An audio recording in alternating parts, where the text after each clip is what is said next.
গত জুমায় এই যে 6 প্রকার ব্যক্তির গুনাহ আল্লাহ ক্ষমা করবেন না, ততটুকু পর্যন্ত আমি গিয়েছিলাম। আজকে বলবো, আলোচনা শুরু হবে। শবে বরাতের রাতে আসমানের সব দরজা আল্লাহ খুলে দিবেন। ঐতিহ্যবাহী বাকলিয়া থানার অন্তর্গত বলিরহাট জান আলী বলি শাহে জামে মসজিদের সম্মানিত মুসল্লিয়ানে কারাম,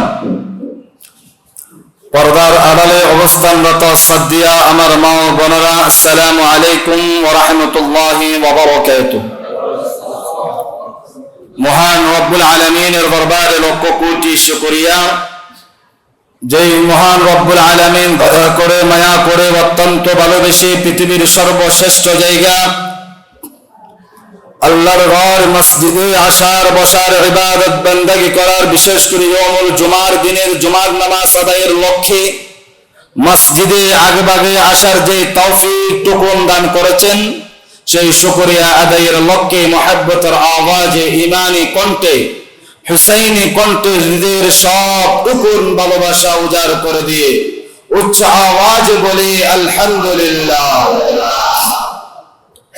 সাথে সাথে লক্ষ কোটি দরুদ সালাম উম্মতের কান্ডারি নবী, মায়ার নবী, হাউজে কাউসারের মালিক নবী, আফতাবে নবুয়ত, শাহিন শাহে রিসালাত, শামসুদ দুহা, বদরুদ দুজা, সদরুল উলা, কাহফিল ওয়ারা, নূরুল ওয়ারা, আকা মুহাম্মদুর রাসূলুল্লাহ সাল্লাল্লাহু আলাইহি ওয়াসাল্লাম নূরানি কদম মুবারকে সালাতু সালাম পেশ করছি রব্বুল আলামিন, যাতে আমাদের সালাতু সালামের হাদিয়ানা কবুল করেন। সকলে বলি আমিন।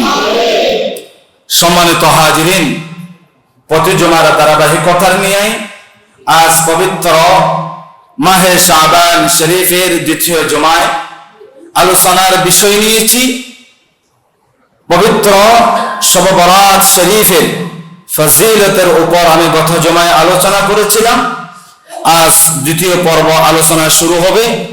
আল্লাহ সুবহানাহু ওয়া তাআলা আলোচনা শুনে আমাদেরকে বাস্তব জীবনে, পারিবারিক জীবনে আমল করার তৌফিক দান করুন। সম্মানিত হাজিরিন, আপনাদের খেদমতে কালামে মাজিদ থেকে একখানা আয়াতে কারিমা তিলাওয়াত করেছি, 16তম পারা 3 নম্বর পৃষ্ঠা। আল্লাহ বলেন, বান্দা ঈমান আনার পরে কিছু ভালো আমল করে যাও। ভালো আমল যখন করবা, আমি আল্লাহ তোমাদেরকে নিয়ামত দান করব। মহব্বতের আওয়াজে বলেন। কালামে মাজিদ থেকে আমরা শুনি একটু। ইন্নাল্লাযীনা আমানু ওয়া আমিলুস সালিহাত,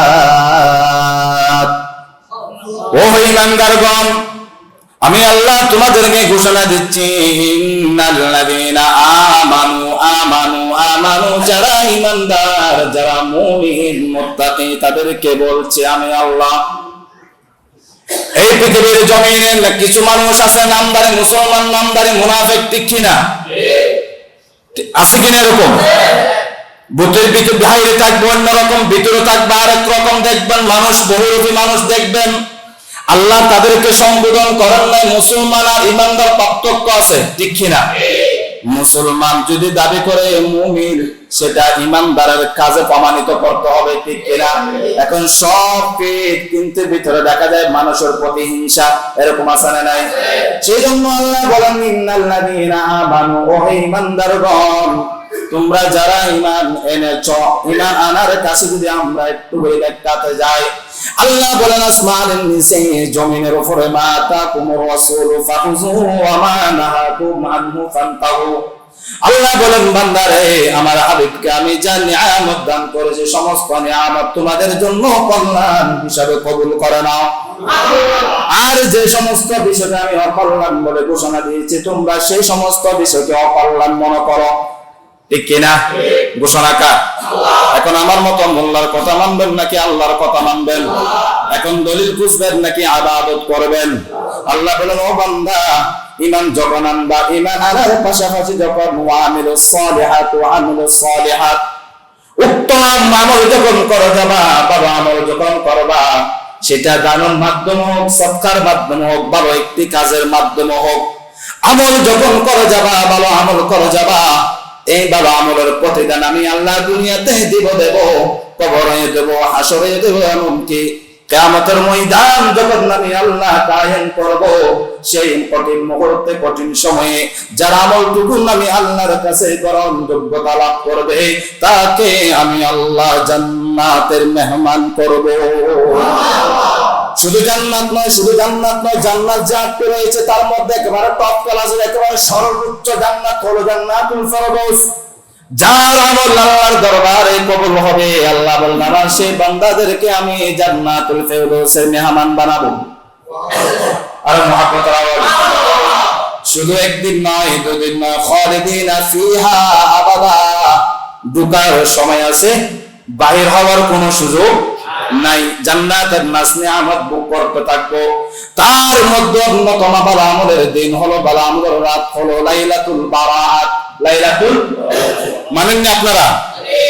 লাইলাতুল বারাত, লাইলাতুল বারাত সম্পর্কে সিয়াসিত্তার কিতাবের মধ্যে অসংখ্য হাদিস মুবারকার মধ্যে এই লাইলাতুল বারাত সম্পর্কে বর্ণনা করা হয়েছে। কিছু কিছু আমলের কথা, কিছু নামাজের কথা মুফাসসিরিনে কেরাম, মুহাদ্দিসিনে কেরাম আরো একটু ব্যাখ্যা করে দিয়েছেন। এটা যখন নামাজের কথায় যখন আমরা যাই, আমাদের মতো কিছু মুল্লা আছে, তারা ট্যাগ লাগায় এগুলা দাদা, এরকম আছে না নাই? সহবরাতের নামাজ কোরআনে নাই, সহবরাতের নামাজ হাদিসে নাই, সহবরাতের নামাজ ইজমাতে নাই, সহবরাতের নামাজ কিয়াসে নাই।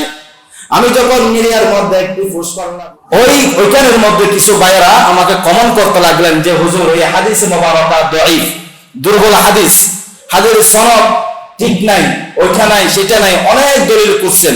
খুঁজতে খুঁজতে আমি আর কোনো কথা বললাম না, সরাসরি তাফসীরে জালালাইন শরীফের মধ্যে ঢুকে গেলাম। আমি গত জুমায় আলোচনা করেছিলাম হামিম ওয়াল কিতাবিল মুবিন ইন্না আনজালনাহু ফি লাইলাতিন মুবারাকা।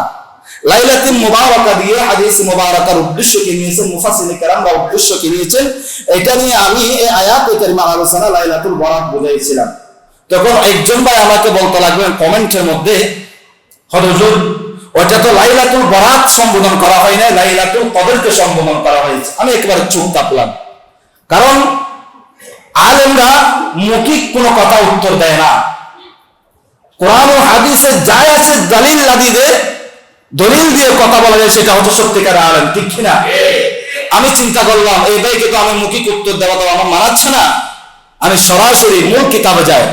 আমার রুমের মধ্যে তাফসীর আল জালালাইন শরীফ আছে, মূল কিতাব উর্দু আর ফার্সি যেটা আছে সেটা খুললাম। সূরা বুখারী শরীফের তাফসীর দেখলাম। দেখার পরে ওইখানে লেখা আছে প্রথমে লাইলাতুল কদর আও লাইলাতুন নিসফি মিন শাবান। আর একটু মহব্বতের আওয়াজে, আও লাইলাতুন নিসফি মিন শাবান। প্রথমে লাইলাতুল কদর বলেছেন, তারপরে লাইলাতুল নিসফি মিন শাবান অর্থাৎ লাইলাতুল বারাত নিয়েছেন। আমি বললাম ভাই তুমি মূল কিতাবটা দেখো। এই কোরআন কাউকে জান্নাতের রাস্তা দেখাবে, এই কোরআন কাউকে জাহান্নামের রাস্তা দেখাবে, ঠিক কিনা? কোরআন পড়ে কেউ কেউ হবে হেদায়েতের মালিক, আর কেউ হয়ে যাবে কোরআন পড়ে গুমরাহ, ঠিক কিনা? আল্লাহ আমাদেরকে হেদায়েতের পথে থাকার তৌফিক দান করুন। দেখা যাবে অনেক বড় বড় বিজ্ঞ আলেমরা পর্যন্ত কোরআন পড়ে হেদায়েত থেকে অনেক দূরে সরে গিয়েছে। কেন জানেন? ফিদ দুনিয়া ওয়াল আখিরাহ, দুনিয়ার পাগল পারা হয়ে গিয়েছে, দুনিয়ার ক্ষমতার জন্য পাগল হয়েছে। আরে ভাই কুল্লু নাফসিন যায়কাতুল মউত, প্রত্যেক প্রাণীকে মৃত্যুবরণ করতে হবে। মৃত্যুর আগে আপনি কোন আমল করে গিয়েছেন সেটা একটু ভেবে চিন্তা করে দেখেন একটিবার, ঠিক কিনা? বাবা দরকার আছে না নাই? এখন আমরা তো আছি বাবা দূরের কথা, মানুষের পিছনে কিভাবে প্যাঁচ লাগাই সেটা নিয়ে ব্যস্ত আমরা, ঠিক কিনা? মানুষের সম্মান কিভাবে ক্ষুণ্ণ করতে হয় সেটাই আমরা, সেটা নিয়ে ব্যস্ততা, ঠিক কিনা?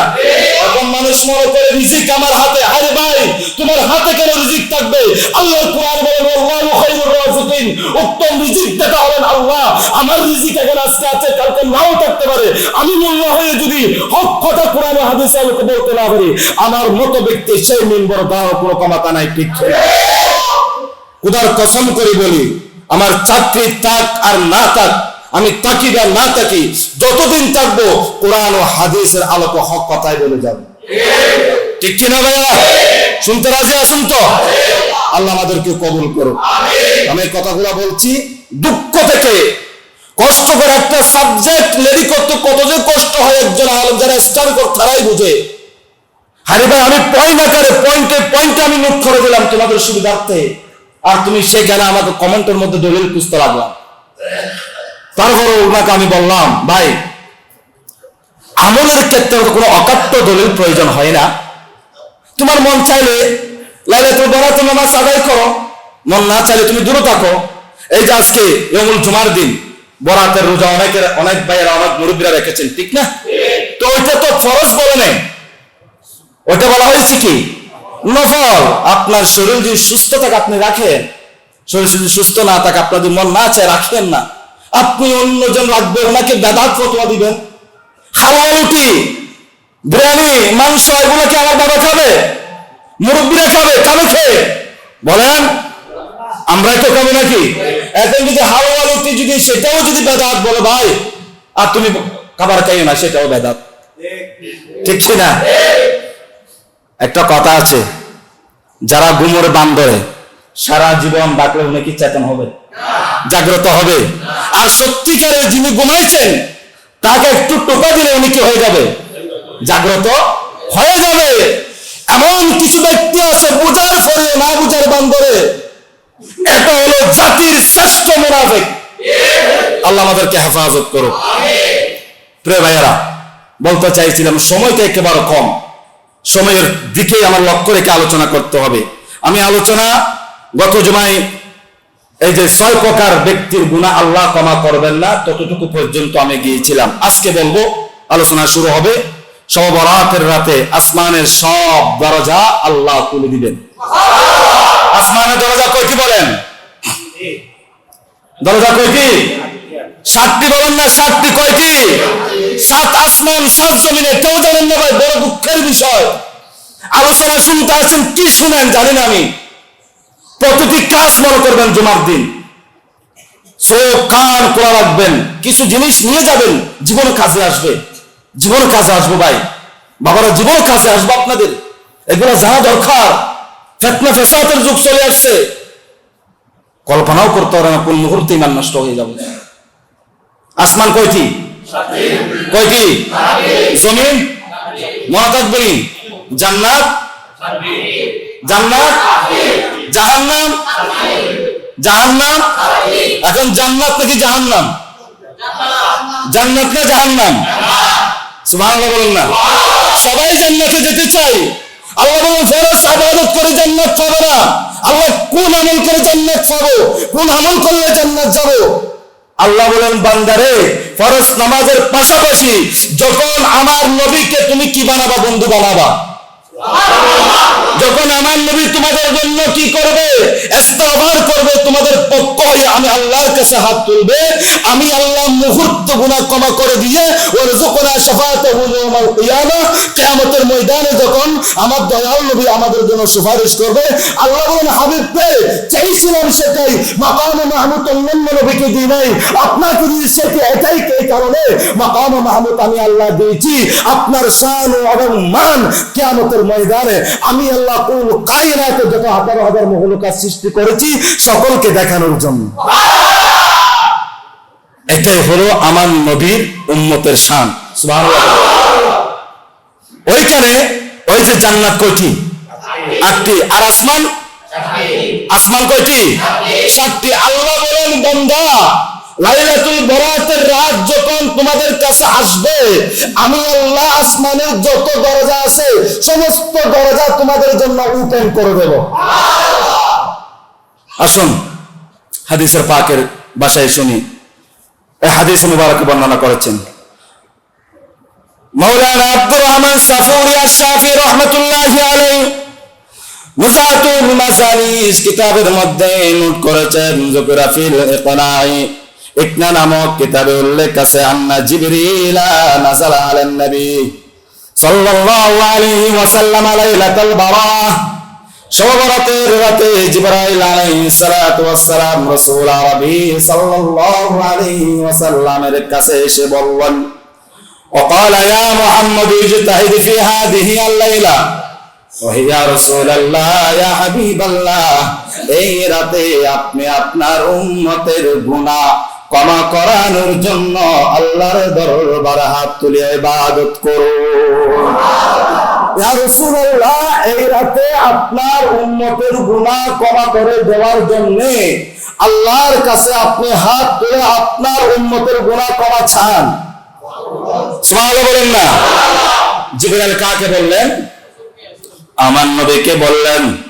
আমার নবী বললেন, ও জিবরাইল, কেন কি জন্য আমি আমার উম্মতের গুনাহ ক্ষমা চাইবো?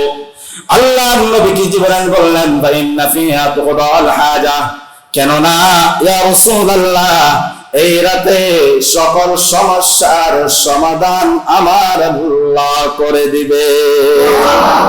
সমস্ত সমাধান কি করে দিবে? আল্লাহ করে দিবেন। সমস্যা নাই এরকম কোনো ব্যক্তি আছেন? সমস্যা ছাড়া কোনো ব্যক্তি আছে?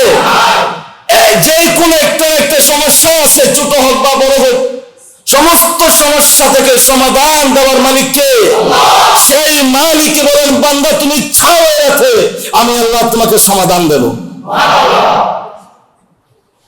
আল্লাহর নবী বললেন, ফাজতাহিদান নবী সাল্লাল্লাহু আলাইহি ওয়াসাল্লাম ফাতাহু জিবরিল মারাতান সানিয়াতান ওয়া ক্বালা ইয়া মুহাম্মদ বুশিরান উম্মাতাকা ফা ইন্নাল্লাহ তাআলা গফারা লিজামিই উম্মাতিকা।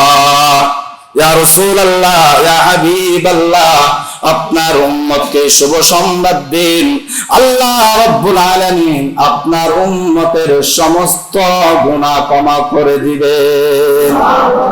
আল্লাহর কাছে যখন আমার নবী চাইলেন, সেই মুহূর্তে জিবরাইল আমিন আবার সুসংবাদ দিলেন আমার নবীকে, ইয়া রাসূলুল্লাহ, আপনার উম্মতদেরকে আপনি জানিয়ে দেন, আপনার উম্মতের জীবনের গুনাহ আমার আল্লাহ মাফ করে দিবেন। আল্লাহর নবী যখন বললেন, এই কথা যখন শুনলেন, শোনার পরে আল্লাহর নবী আনন্দ উল্লাসিত হয়ে গেলেন। আনন্দ উল্লাসিত হওয়ার পরে জিবরাইল আমিন বললেন, মাল্লা ইউশরিক বি শাইআ, ইয়া রাসূলুল্লাহ, সমস্ত গুনাহ ক্ষমা করে দিবেন, কিন্তু শিরক গুনাহ আল্লাহ ক্ষমা করবেন না। শিরক গুনাহ কি করবেন না? ক্ষমা করবেন না। শিরিক থেকে বাঁচা দরকার আছে না নাই? আল্লাহ আমাদের ইমান নাকিদাকে শিরিক থেকে বাঁচার তৌফিক দান করুক, আমিন বলেন। সুম্মা ক্বালা ইরফা রাসাক, তারপর বললেন, ইয়া রাসূলুল্লাহ, আপনার মাথা মুবারক আসমানের দিকে উঠান। সুবহানাল্লাহ। ফারাফা রাসাহু, তারপর আল্লাহর প্যারা রাসূল সাল্লাল্লাহু আলাইহি ওয়াসাল্লাম আসমানের দিকে তাকালেন। ফাইদা আবওয়াবুল জান্নাহ, আল্লাহর নবী যখন আসমানের দিকে তাকালেন, আল্লাহর নবী দেখতে পেলেন আসমানের সমস্ত দরজা খোলা। ওফি riwayat, অন্য আরেক বর্ণনায় উল্লেখ হয়েছে, আবওয়াবুস সামাই মাফতাহা, আসমানের সমস্ত দরজা খোলা খোলা, ওয়ালাল বাবিল আউয়ালি মালাকা, এবং প্রত্যেক দরজায় একজন করে ফেরেশতা দাঁড়ানো অবস্থায় আছে। সুবহানাল্লাহ। আল্লাহর নবী যখন আসমানের দিকে তাকালেন, সমস্ত দরজা দেখতে পেলেন ওপেন, কিন্তু দেখা যাচ্ছে প্রত্যেকটি দরজার মধ্যে দারওয়ান আছে। প্রত্যেকটি দরজার মধ্যে দারওয়ান আছে। ওই দারওয়ান বলতে লাগলেন, মিনাদি তুবা লিমান ওয়াকা ফি হাদিহি আল-লাইলা, প্রথম দরজার ফেরেশতা আহ্বান করে যে এই রাতে রুকু করেন তার জন্য শুভ সংবাদ। প্রথম দরজার দারওয়ান বলে, যে ব্যক্তি এই রাতে রুকু করে তার জন্য কি শুভ সংবাদ। শুভ সংবাদ রুকু। রুকু রুকু কাকে বলা হয়? রুকুর মূল উদ্দেশ্য হলো নামাজ। সুবহানাল্লাহ বলেন না? ইয়া আইয়ুহাল্লাযীনা আমানু কাউ ওয়াসজুদু ওয়া'বুদু রাব্বাকুম, ইমানদার মুমিন, রুকু করো, রুকু করো, রুকুকারীদের সাথে তোমরা রুকু করো। রুকু আইবা মানে নামাজ, নামাজের কথা বলা হয়েছে। নামাজের মতো করে নামাজ তোমরা আদায় করো।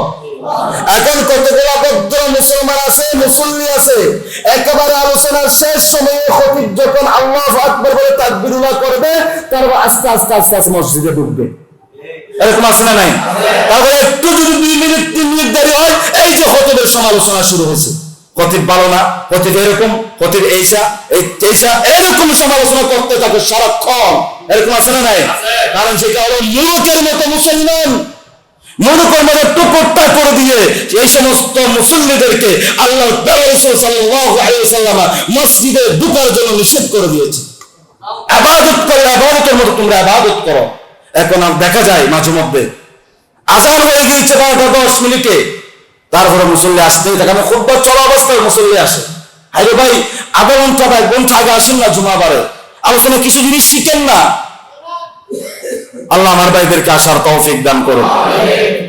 প্রথম আসমানের দরজা, ওই দারওয়ান বলে, ইয়া রাসূলুল্লাহ, ইয়া হাবিবাল্লাহ, লাইলাতুল বরাত শরীফে যদি আপনার কোন উম্মত রুকু করে, তার জন্য শুভ সংবাদ, তার জন্য শুভ সংবাদ।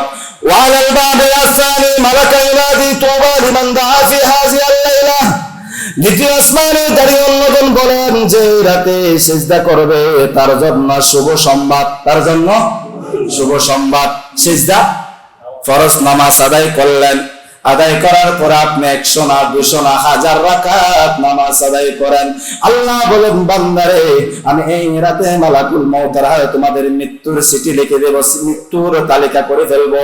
বান্দারে তোমাদের হায়াতের বাজেট শেষ হয়েছে, কিন্তু নিশিরাতে উঠে লাইলাতুল বরাতে যখন তুমি তাহাজ্জুদ নামাজ আদায় করলা, নফল নামাজ আদায় করলা, কিন্তু দেখা যাচ্ছে তোমার হায়াতের বাজেট শেষ, তোমার হায়াতের বাজেট শেষ হয়েছে, কিন্তু দোয়ার মধ্যে বলেছ, ও আল্লাহ আমার হায়াতের বাজেটটুকু আগামী বছর পর্যন্ত বাড়িয়ে দিন। ও আমরা দোয়া করি না? আল্লাহ আম্মা জান অসুস্থ, আব্বা জান অসুস্থ হয়ে গিয়েছে, জানি না কোন মুহূর্তে মারা যায়, কোন মুহূর্তে মালামত নিয়ামত তোমার কাছে দোয়া চাই। আজকে লাইলাতুল বরাতের উসিলায় আমার জনম দুঃখিনী মায়ের আল্লাহ হায়াত বাড়ায় দাও, জনম দুঃখের বাবার হায়াত বাড়ায় দাও, এরকম আমরা দোয়া করি কিনা? তখন আল্লাহ বলেন, বান্দা সেই দিন যদি তোমার নামাজ যদি আমি আল্লাহর কাছে কবুল হয়ে যায়, তোমার দোয়ার বিনিময়ে তোমার আব্বা জানের হায়াত আমি আল্লাহ বাড়ায় দেব। এখন যদি কেউ বলে লাইলাতুল বরাতের কোনো নামাজ নাই, হায়রে ভাই, আমি তোমাকে লাইলাতুল বরাতের নামাজ পড়তে বলি না, তুমি পড়িও না ভাই, কিন্তু যারা নফল ইবাদত করে তাদেরকে পড়ার সুযোগটা দাও না, ঠিক কি না? সেই জন্য আসমানের দ্বিতীয় আসমানের দরজায় যে ফেরেশতা দায়িত্ববান আছে, ওই ব্যক্তি বলে, ইয়া রাসূলুল্লাহ, ইয়া হাবিবাল্লাহ, যে ব্যক্তি এই রাতে সিজদা করে ওই ব্যক্তির জন্য শুভ সংবাদ। সুবহানাল্লাহ। ওয়ালাল বাবি আস-সালিসি মালাকা ইউনাদি তুবা লিমান দাআ ফি হাযিহি আল-লাইলা।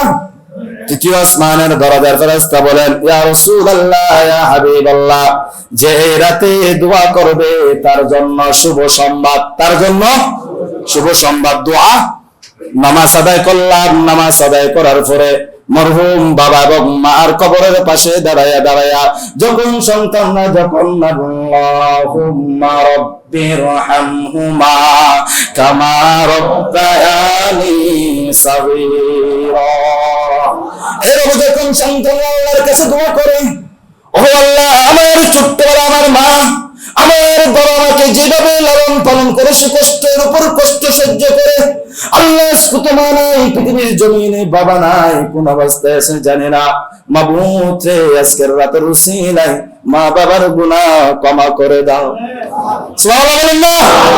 এই বাবা যখন সন্তান যখন কান্নাকাটি করে আল্লাহর কাছে দোয়া করে, আল্লাহর কাছে এত ভালো লাগে, এত ভালো লাগে, বাবার কবরে যদি কোনো ধরনের যদি আযাব থাকে, ওই সন্তানের দোয়ার কারণে আল্লাহ রাব্বুল আলামিন সেই বাবার গুনাহ ক্ষমা করে দেয়। তাহলে দোয়া করার দরকার আছে না নাই? এখন দোয়া কখন করবেন? দোয়া কখন কবুল হয়?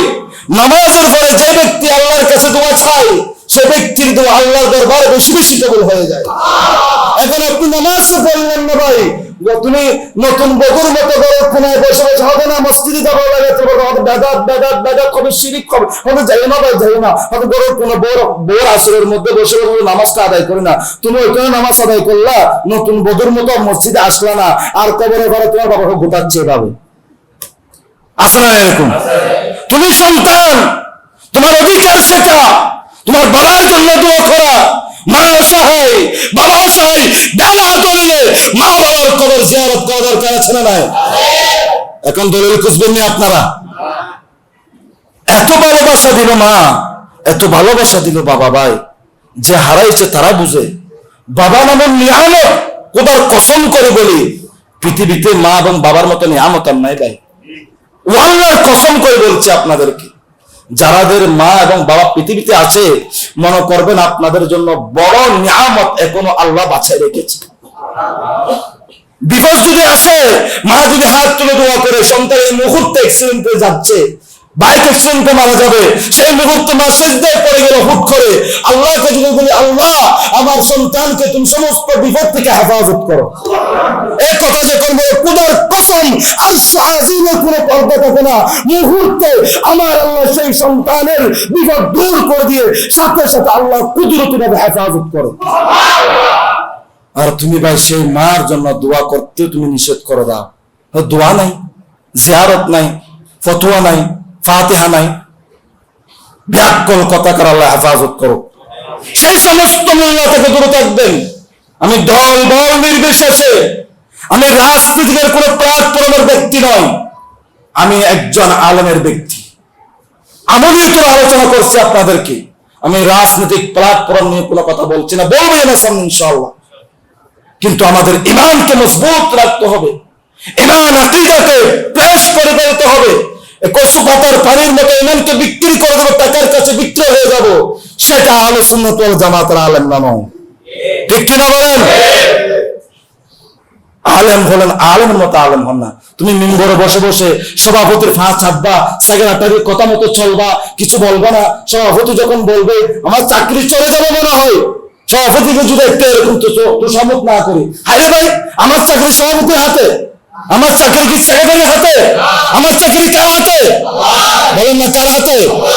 আল্লাহকে বই করবেন নাকি সেক্রেটারিকে বই করবেন? যে ব্যক্তি, যে আলেম, যে মিম্বরে দাঁড়িয়ে সভাপতি এবং সেক্রেটারিকে বই করে আলোচনা করতে পারে না, সেই ব্যক্তির পিছনে নামাজ পড়া কখনো শরীয়ত জায়েজ দেয় না। ঠিক কিনা? আল্লাহ আমাদেরকে হেফাজত করো। সম্মানিত ভাইয়েরা, সময় শেষ, আর যেতে পারছি না। যদি আজকে যদি আমার মসজিদ পরিচালনা পরিষদের পক্ষ থেকে যদি কোনো মেসেজ আমার কাছে আসে যে আজকে রাতে মাহফিল হবে, আজকে রাতে যদি মাহফিল হয়, তাহলে বিস্তারিত আলোচনা একেবারে শেষ সময় পর্যন্ত আমরা চলে যাব। মাহফিল হবে? যাক, আলহামদুলিল্লাহ, আমার সম্মানিত পরিচালনা পরিষদ বলেছেন আজকে মাহফিল হবে ইনশাআল্লাহ। আপনারা অন্তত পক্ষে আজকের রাতটা ভাই মেহরবানি করে, আপনাদের 2 কদম ধরে বলছে ভাই, 2 কদম ধরে বলছে, আমি আপনাদের শত্রু নয়, আপনাদের দুশমন নয় ভাই, এরকম ব্যক্তি আমি নয় ভাই, আমি এরকম ব্যক্তি নয়। আল্লাহর ওয়াস্তে করে বলছি, আজকের রাতটা অন্তত পক্ষে ইবাদতে কাটান, আজকের রাতটা অন্তত ইবাদতে কাটান ভাই। কোন মুহূর্তে মারা কোন চলে আছে কেউ জানি না, আপনাদের কদমে 2 হাত করে বলছি আমি, আজকের রাতের যদি কোনো হিংসা বিদ্বেষ থাকে আল্লাহর রাস্তা ক্ষমা করে দেন। দিবেন তো? হাত তুলে বলেন, সবাইকে ক্ষমা করে দিবেন। আল্লাহ তুমি সাক্ষী থাকো, এই সাক্ষী যাবে কিয়ামতের ময়দানে, আমরা একই প্ল্যাটফর্মে হাসরের ময়দানে উঠার আল্লাহ তুমি আমাদেরকে তৌফিক দাও। আমিন বলো। ওয়া মা আলাইনা ইল্লাল বালাগ।